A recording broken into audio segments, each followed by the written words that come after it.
Get ready to uncover truths and reality of today's politics. Here's your host, Lori Mills.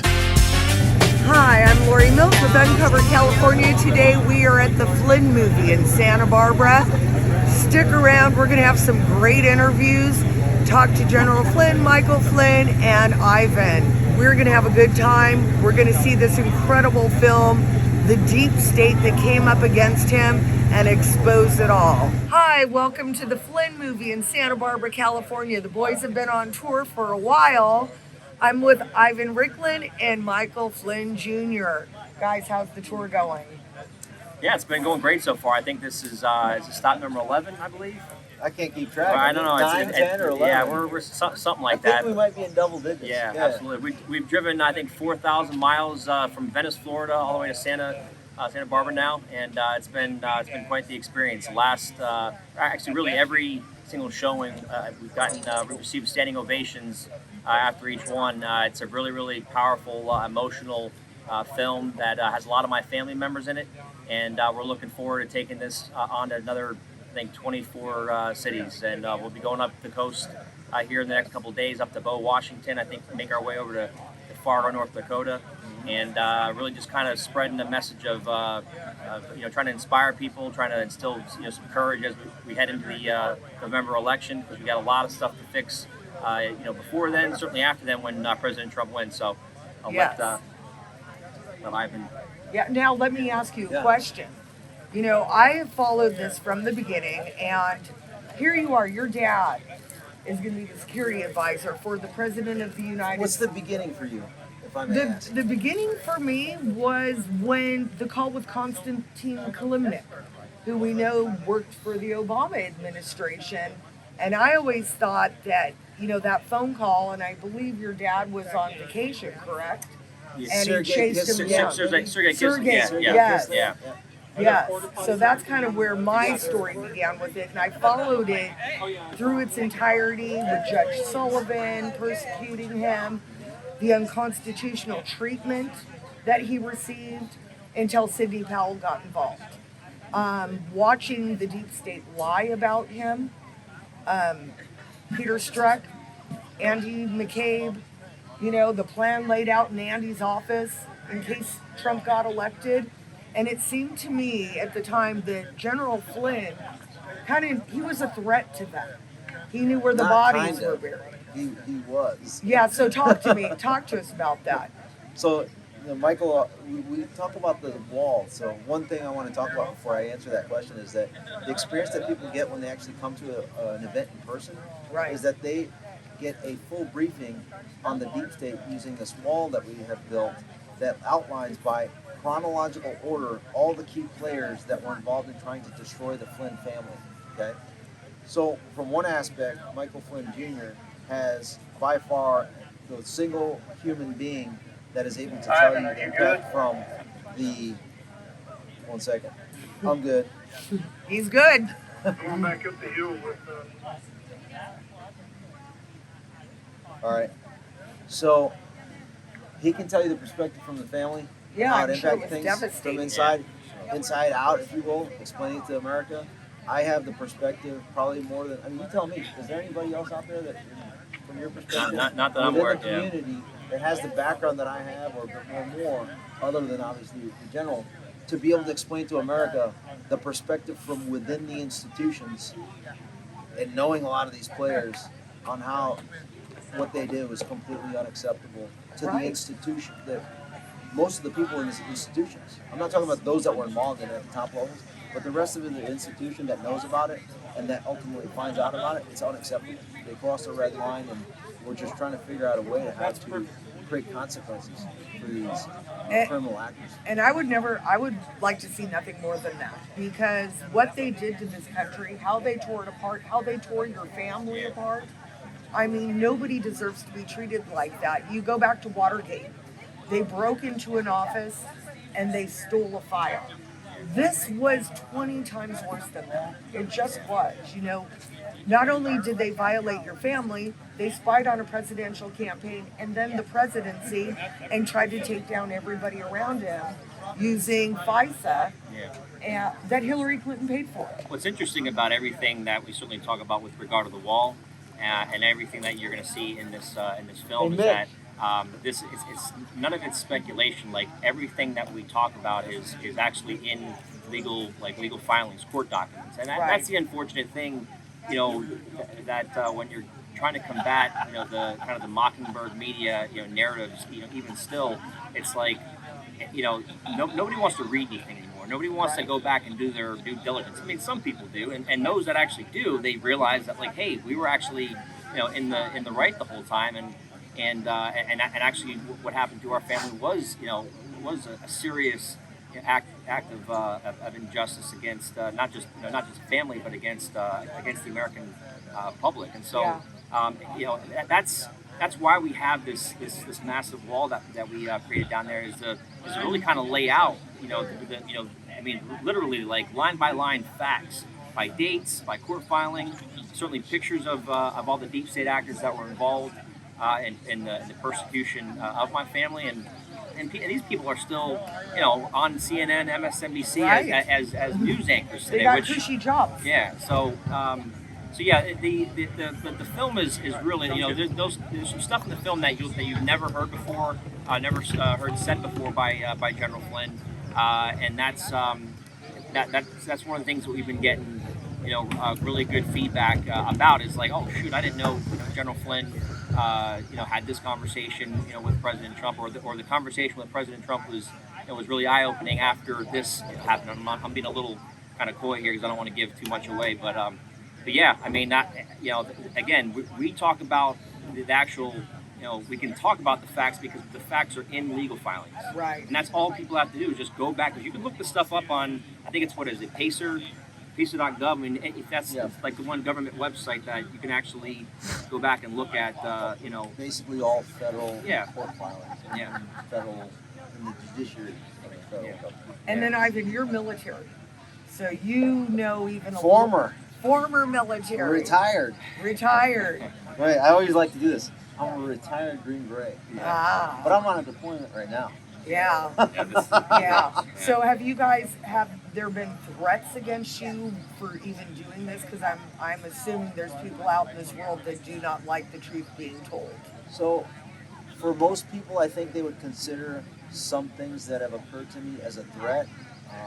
For me personally, so there's something called assault. I always say I can never be assaulted because it requires the recipient of the assault to have fear or apprehension of being harmed. That can never occur. Right.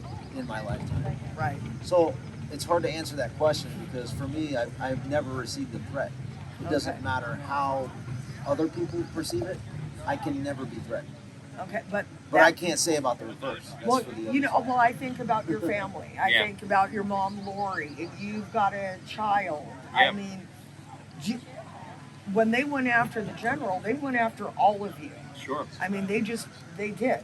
Yeah, I mean, we had to. I mean, certainly when a lot of this was going on, there were certainly threats, that were made. I mean, I know my father still receives those kinds of threats. I mean, he certainly does. I mean, as a son, he doesn't really talk to me about it. But I know that they exist, just for a variety of reasons. I refer to those, and I get it. Yeah. I refer to those what you call, maybe some people call threats, as opportunities for me to educate folks on the U.S. Constitution, particularly the Second Amendment.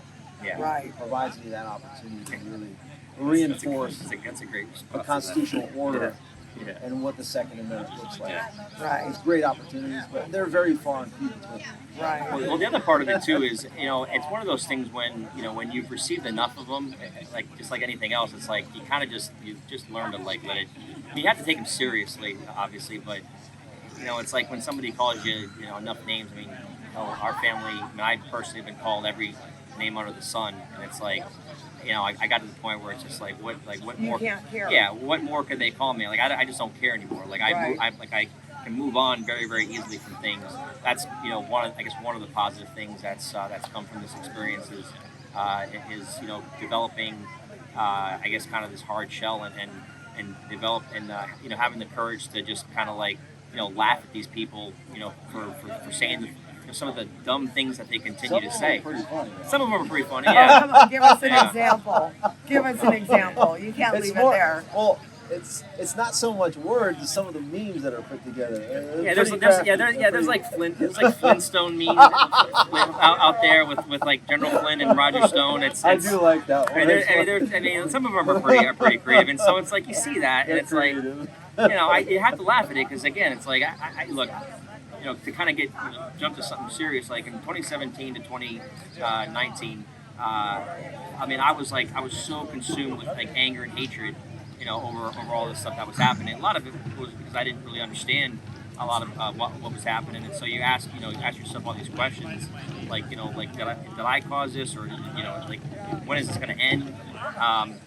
And so I just think that I just think that you have to learn to kind of live with this stuff. You have to learn to kind of just brush things off, pretty easily. And it can be tough sometimes, but. I don't really know if there's any better answer other than to just kind of like, see what you're seeing and then move on. So. And now we've seen the one woman that I think was a total warrior for your family, Sydney Pella, just won her case. I know that was pretty incredible to see. I mean, she was our guardian angel through when she got involved. I mean, the first thing that we worked on whenever she kind of became part of the case was working with General Flynn to pull his initial guilty plea, because we learned that there was a conflict of interest with his previous law firm, Cummington and Burling, the Washington D.C. FARA experts as they were presented to us, and so we were subsequently able to do that, and then a review of the case by Jeff Jensen, who was I guess a former acting attorney, but Bill Barr at the time. The Attorney General. Was a letdown.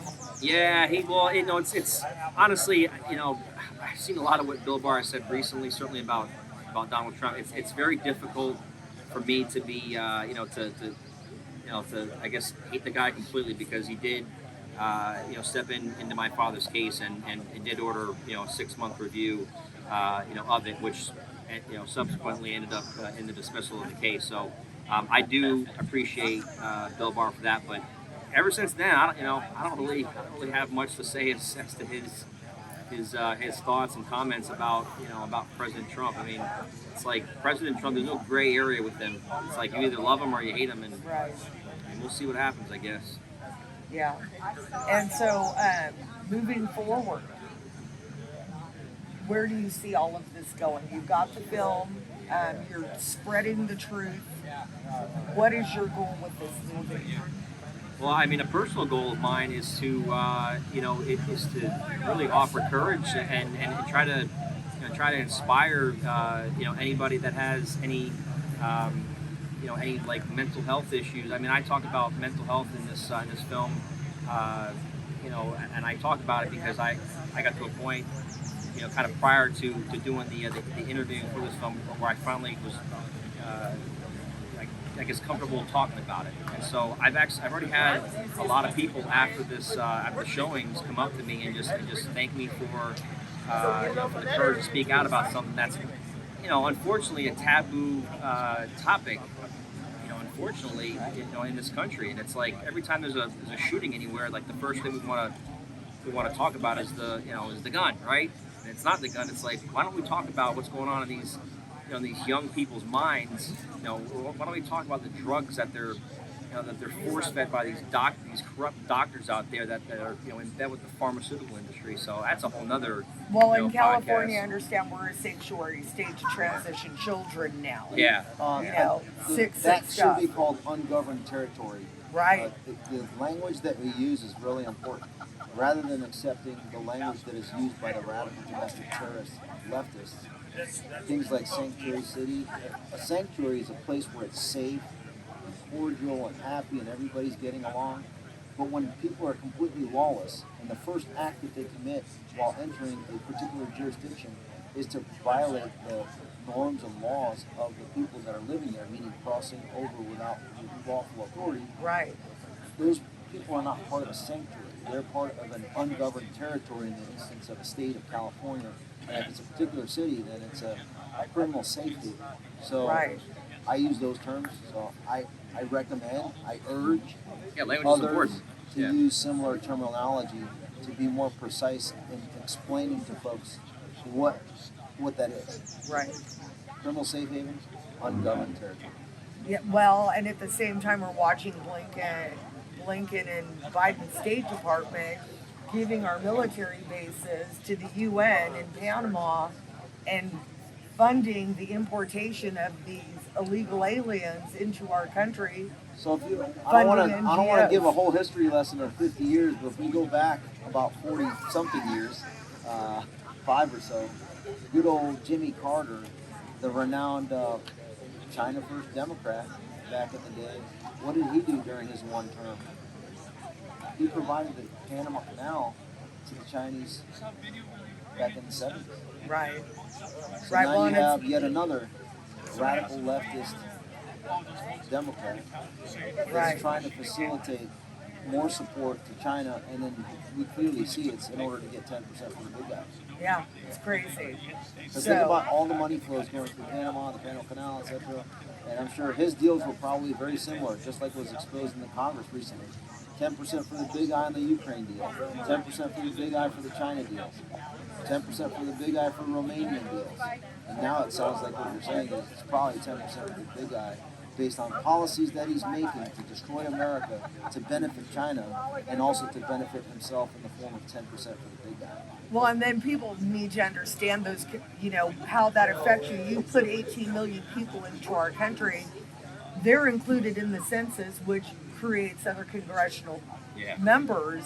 And now So they they want could- those, in addition to that, they just want to basically allow them to vote. Right. And the way they allow them to vote is just, hey, there's a human being. Guess what? This human being is now eligible to create policies. Meanwhile, they have no understanding of the U.S. Constitution, no understanding of the laws and the framework of the states and the balance of powers. Nothing. Right. You're importing more. I don't even know what to call it. You're basically subverting an entire constitutional order. It's essentially like a revolution, a revolt against our constitutional order. Well, and then they're surpassing the Third Country Act now, where we're seeing people come in from China. We're seeing them come in from Afghanistan. These aren't just Mexican nationals anymore. It's not just families either. It's it's able-bodied, Military-aged military-aged men.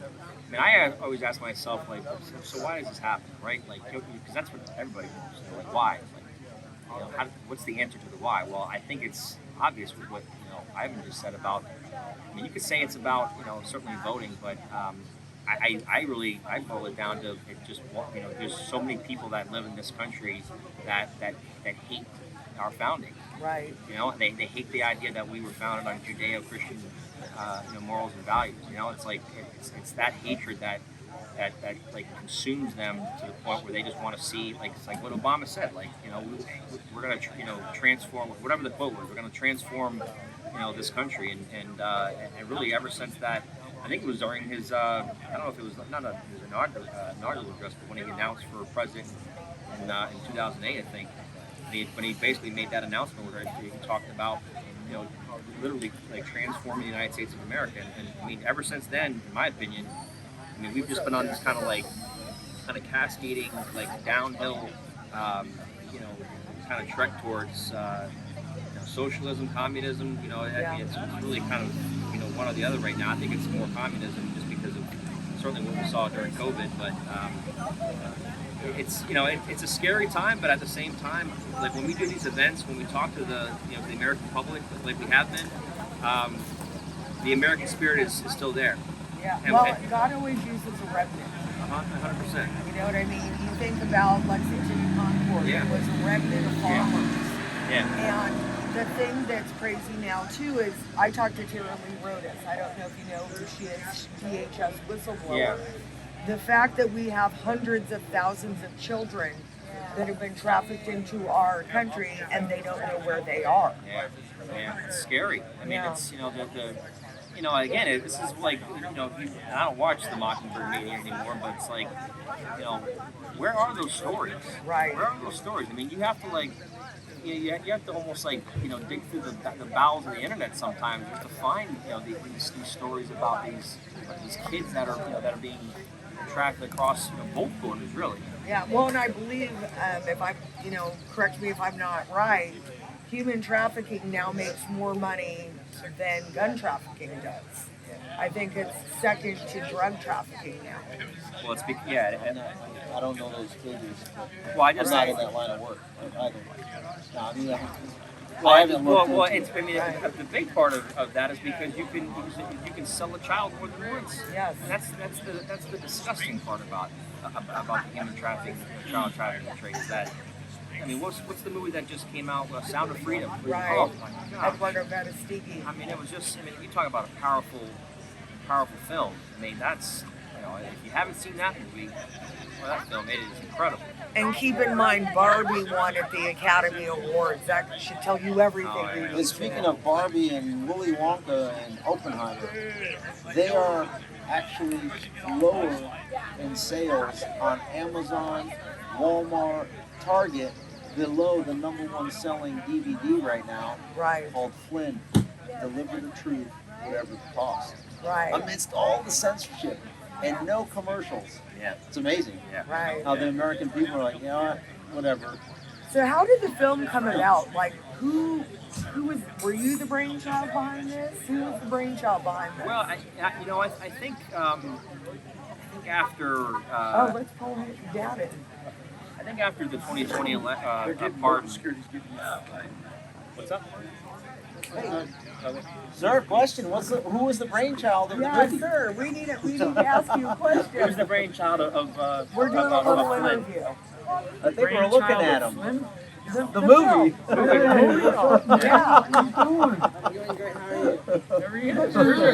I know. I will. Yeah. So I think it was certainly it kind of came about as we were just talking about wanting to do like a thank you tour, and I think that you know we built this relationship with these folks out in Hollywood that there's still conservatives out there, believe it or not. Right. And amazing film crew. And I don't know how that introduction came about. Came actually from LK. From LK. LK, I was, you know, she knew, and she's got an interesting background too, with that world and her husband. And, how you been? I talked to everybody from. I talked to Diesel back in February of 2021. Right. And anyway, so we kind of went. We were all fighting elections, you know. So everything sort of was put on hold, and I was involved. I'm in like different documentaries, like Capital Punishment 1, Capital Punishment 2, I forget the names of it. Mike Nick Smith's, Searcy.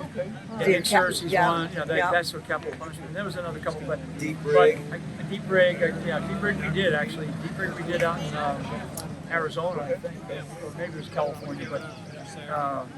And so I was meeting these different people, and I'm like, kind of thinking I'm going to do this. And then the Thayers from did the Trump I Know. They did, it was pretty good. That was a good documentary. Yeah, it was a good one. I don't think they did the marketing and distribution is what I was really looking at. That's right. It's like writing the greatest article in the world and nobody reads it. So. And then the other was Mike Smith. Great film that just came out too. If you haven't seen it, is Letter to the American Church. Yeah. With Eric Is that right? Metaxas. Oh, yeah. Phenomenal film. And so anyway, so I was like, these are two like documentary-ish, Dinesh D'Souza, and they're good, they're okay. But then I wanted something that was with Hollywood, more of a dramatic, still a documentary, but sort of feature film stuff as well. The guy that did it, the director that did it, he's never done a documentary. Wow. So it's it was first for him, and he only nailed it. He nailed it. Nailed it. Only, I can't wait to see he it. only knew the story. I mean, he knew the story like most Americans. He followed it. But what he did was he had to, because Hollywood was out of work last year. They had all their union. They had all their the unions were striking because of AI. Okay.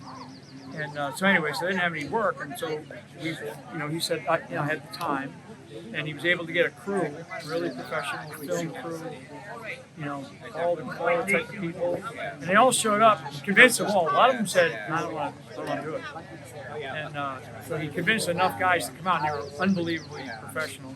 We set up in a very small area. We set up 5 different studios. So we took a room, and that wall one is another separate room. We took our main room, and then we had camera angles. So if you watch my wife, like when you see my wife, the background and the lighting and everything for her, she's sitting in the same room, just at a different angle. And we would move like Lee Smith. He's got a back. So there's a lot to that I learned that actually enhances the story. Yeah. Right? So, Well, and your story is something to be held. Yeah, I mean, unbelievable, and your wife's got a fantastic name like me, Lori. The Loris are good.